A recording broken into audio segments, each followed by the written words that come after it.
Yo, fellow story seekers. Before we dive in, if you haven't watched part 1 and part 2 yet, go check it out first. Links in the description, playlist, or just head over to my channel. You don't want to miss the full story. Alright, now let's get into part 3. Things are about to get wild. At that moment, Kitten completely understood why Julin had been protecting her himself.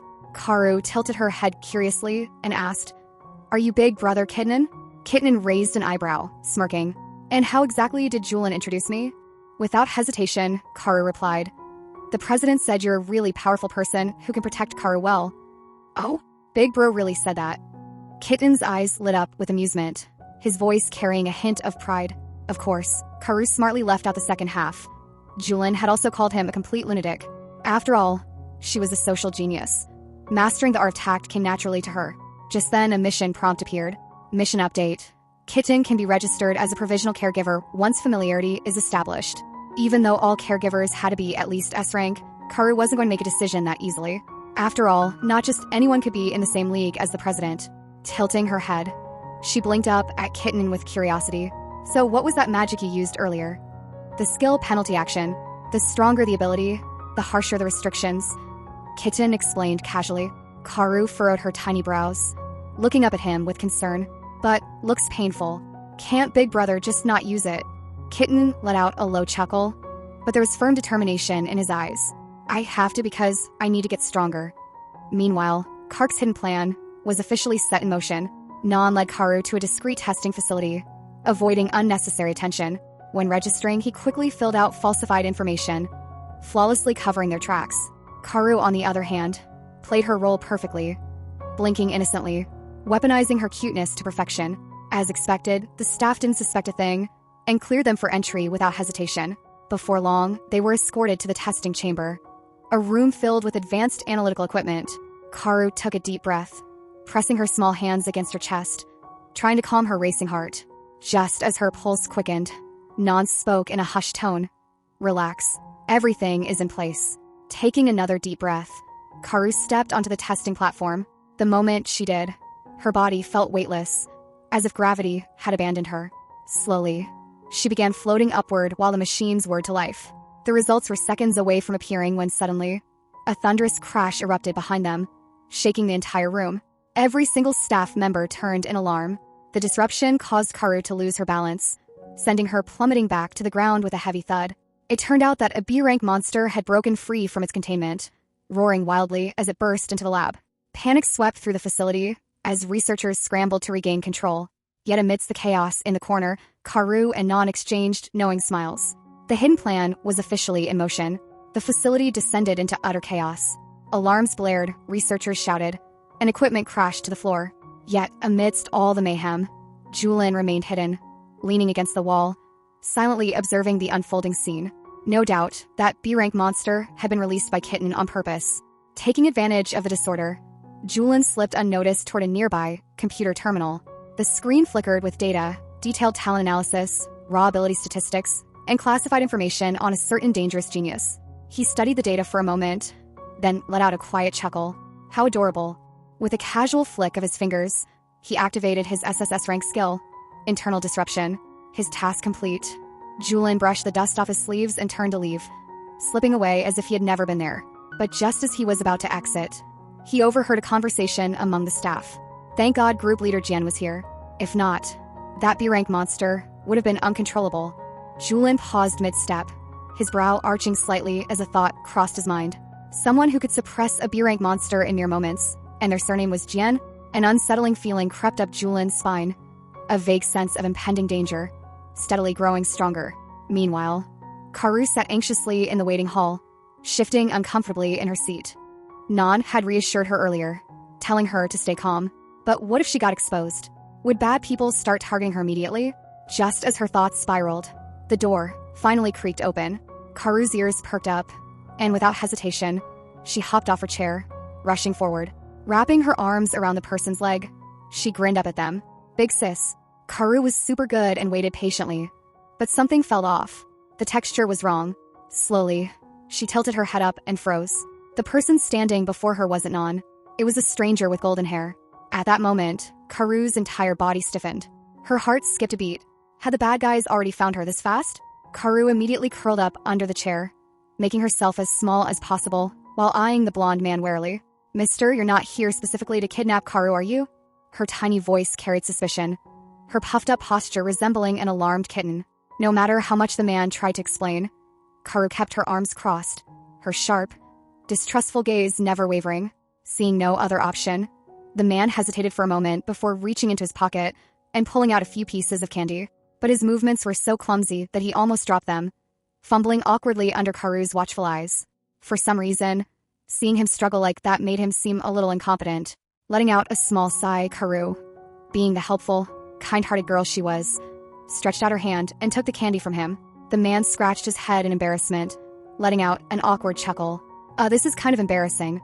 He grinned as he gently placed a red ginseng candy into Karu's small hand. "Consider it a thank you gift." Karu eyed him skeptically, still not fully convinced. But in the end, her kind little heart wavered, and her suspicions slowly melted away. Just then, a familiar system notification chimed in her head. "Assessment complete. The individual qualifies as a provisional caregiver." Karu blinked. Wait, did that mean this goofy-looking uncle was actually S-rank? Before she could process the thought, Nan suddenly rushed forward, pulling Karu into a tight hug, her expression full of worry. But as soon as she turned her head, she too noticed the blonde-haired man standing nearby. Sensing the shift in atmosphere, the man calmly introduced himself. "I'm Jian Swan from the investigation unit of the Bureau." His gaze swept across the testing equipment before he asked, "Was Miss Nan the one scheduled for evaluation?" Nan took a deep breath, quickly regaining her composure. She shook her head. "No, it's this child." Jian Swan lowered his gaze to Karu, his lips curling into a small smile. "So, this is the adorable little one." Yet as he spoke, something in his eyes shifted, his gaze turning sharp, calculating, almost eerie. Karu, however, was too preoccupied with savoring her candy, her tiny face filled with bliss, completely oblivious to the scrutiny she was under. But on the other side of the facility, watching through the surveillance feed, Julian saw everything. His fingers drummed lightly against the desk, his expression darkening. Things were getting troublesome. And to make matters worse, this guy was with the Bureau. Killing him outright wasn't an option. Had the world truly reached a point where a child being too talented was a problem? After weighing his options, Julian finally made his decision. Slowly, he pulled off his gloves, revealing the hidden power within his hands. A crisp, shattering sound echoed through the air. In a distant tower, a long-dormant force stirred in response to his call. Level 99. Frozen Sovereign awakened. The moment Julian's palm pressed against the wall, a surge of energy erupted, engulfing the entire building in an invisible domain. Submerged Oris, activation complete. Instantly, every piece of equipment in the testing room malfunctioned. Screens flickered, alarms cut off mid-blare. But most disturbingly, every single ability in the building was nullified. Julian strolled through the chaotic crowd, unfazed, as if none of it concerned him. His steps only slowed when he finally spotted the small figure he had been searching for. A glint of warmth flickered in his eyes, and then, with a bright smile, Karu came dashing toward him, excitement written all over her face. When Julian gazed down at the small girl in his arms, her bright eyes twinkling with pure joy, he felt something shift inside him. In that moment, everything he had just done felt worth it. Karu grinned, waving her little hands. Big Sis Nin said Karu was an F rank. Julian raised a brow, playing along. That's already very impressive. He glanced at her puffed-up cheeks and asked casually, "Were you eating?" Karu chewed happily before replying. That uncle from earlier gave Karu a red ginseng candy. Instantly, Julian's gaze darkened. He gently patted her head. "Karu, don't eat things from strangers next time, okay?" Before she could respond, he lightly pinched his fingers together. The candy crumbled into fine dust, disintegrating effortlessly in his grasp. Karu blinked in surprise, but quickly extended her hand. "President, hold Karu's hand." Yet, this time, she noticed something different. The president wasn't wearing gloves. Julian hesitated for just a fraction of a second before silently raising a hand, gesturing for her to stay quiet. Karu quickly caught on, nodding slightly to show she understood. She obediently followed him back home. But as soon as they arrived, she noticed something was off. The president was acting strange. She tugged gently at his sleeve, tilting her head in concern. "President, are you feeling unwell?" Her eyes widened in alarm. Julian looked visibly weak. His face had gone pale, and he seemed barely able to stand. Panic surged through Karu. She fumbled for her phone, hurriedly dialing 911. But just as the call was about to connect, Julian reached out and gently took the phone from her hands. He opened his mouth as if to speak, but before he could, his entire body gave out. He swayed for a brief second, then collapsed onto the floor. Karu's breath hitched, her tiny fists clenched. For a split second, it felt like the entire world was crumbling around her. Karu knelt beside the bed, her tiny hands clutching the blanket. Her eyes were red and teary as she stared at the unconscious president. The assistant gently patted her shoulder, offering reassurance. "Don't worry, the president is just asleep." Karu sniffled, her voice trembling. "Really? Just asleep?" The assistant chuckled softly. "Of course. Would you like to hear a story about him?" She hesitated, then nodded. A few years ago, a mysterious tower appeared out of nowhere. Inside, terrifying monsters and perilous dungeons emerged. But so did the first generation of awakened beings. The president, he was the hero who conquered the tower. Karu's breath hitched as she listened. But in the end, the final boss was too powerful.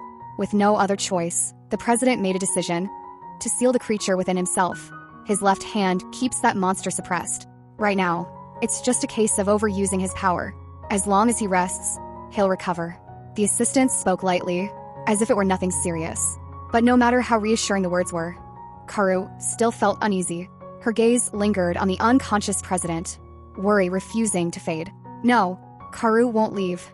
She shook her head stubbornly. "Karu has to stay with the president." The assistant sighed but didn't argue. After a moment, Karu's small voice piped up hesitantly. Then, how long does he usually sleep in this kind of situation?" At her words, the assistant visibly tensed. Then, without another word, he found an excuse to escape at lightning speed. Because, truth be told, the last time the president used this power, he was knocked out for a whole month. Karu's eyes welled up as she looked at Wenjulin's pale, weakened form. She clenched her tiny fists, frustration and sadness swelling in her chest. "Isn't there anything Karu can do?" she whispered, her voice filled with helplessness. Just as Karu was at a loss, a system notification appeared. Quest triggered. Revive the magic-depleted caregiver. Objective: use a healing skill to treat the wounded. Reward: 500 contribution points. Karu's hands tightened into fists, determination burning in her eyes. Even without a reward, Karu would still heal the president. For the president's health, it was Karu's time to shine. She puffed out her chest, her expression serious. Who would have thought that the #1 S-rank hunter would one day need to be saved by a kindergarten girl? Before losing consciousness, Wenjulin had instinctively used his monster-suppressing power to conceal Karu's presence, ensuring her abilities remained hidden. But the cost of that was heavy. He would likely remain unconscious for months. Yet, when he finally opened his eyes again, the first thing he saw was Karu still by his side. His voice was hoarse as he murmured, "Were you worried about me?" Karu didn't answer. Instead, she buried her face in her hands and cried, her small frame trembling like a frightened kitten. For the first time, a rare thought crossed Wenjulin's mind. What was he supposed to do when a child was sad? The almighty, unstoppable Wenjulin had finally met a situation where he was completely helpless. With a quiet sigh, he reached out and gently patted her head. "I'm sorry, Karu. I should have explained things to you sooner." Karu hiccuped through her sobs.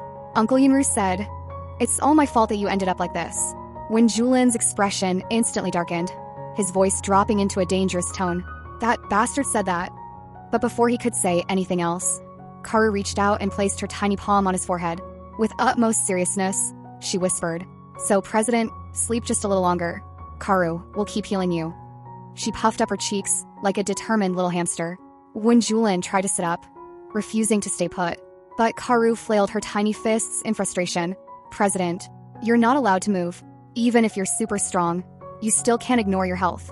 She huffed, like an overprotective little doctor. Left with no choice, Wenjulin sighed and lay back down. He decided to soothe Karu, while simultaneously handling unfinished work. However, when he glanced at the clock, he froze. By all logic, he should have been unconscious for months. Yet, the clock showed only a few hours had passed. His sharp gaze snapped toward Karu. "Karu, what exactly did you do to me?" Without hesitation, Karu proudly raised her hand. Karu used healing skill. She then plopped down beside him, earnestly recounting everything that had happened while he was unconscious. After listening carefully, Wenjulin fell into thought before asking, "What's the penalty for using your skill? Do you feel any discomfort?" Karu tilted her head. "Penalty?" Wenjulin narrowed his eyes slightly, murmuring to himself, "This is truly unheard of, rapidly restoring massive amounts of energy in such a short time, yet suffering no backlash." that completely defies everything known about awakened abilities. He found himself wondering, between the two of them, who was truly the child, this 4-year-old girl, or those who arrogantly believed they stood at the peak of the world. Regardless of how impossible it seemed, one fact remained. Karu had saved him. Reaching out, he ruffled her hair gently. A rare warmth flickered in his expression. "Thank you." Karu blinked in surprise, freezing up for a second.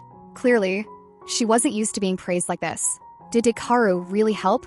She asked hesitantly, uncertainty flickering in her eyes. Winjula nodded without hesitation. Of course, Karu is a huge help. Karu is a very capable kid. With that, he stepped out of the room. His assistant, spotting him, nearly dropped his clipboard in shock. "Wait, how the hell are you up already? It's barely been any time at all." But before his shock could settle, the office phone suddenly rang. He glanced at the caller ID. The bureau. Instantly, his stomach twisted, the earlier excitement vanishing from his face. Due to the newly revised law, Karu, now a licensed hunter, was required to personally enter a dungeon for a mission. However, by hunter regulations, hunters couldn't enter dungeons that were more than 2 levels below their own. Holding the phone, when Julin's tone was firm, "I don't care. Lift the restriction and let me in." The voice on the other end refused. "Alright, no way, we don't make exceptions, then how about finding a convoy to take?" Her in the official suggested after a pause, seeing Karu's confused expression. The assistant crouched down and explained a convoy is when higher-ranked hunters escort lower-ranked hunters into a dungeon, ensuring their safety. When Julin's eyes darkened, realizing he wouldn't get past the restrictions, he decided on an alternative plan. "If we can't change the rules, then we'll focus on gear instead. Even if Karo is just an F rank, she won't be going and unprepared." With this part 3 of Cutest rank hunter end. Alright, be honest, how cute is Karu? Is she the ultimate cute warrior, or just a tiny menace in disguise? Drop your thoughts in the comments. And if you want part 4, hit that like button. If we reach 50 to 100 likes, I'll make it happen. Don't forget to subscribe, follow, and support the channel. Your love fuels these stories. Thanks for watching, and see you in the next one.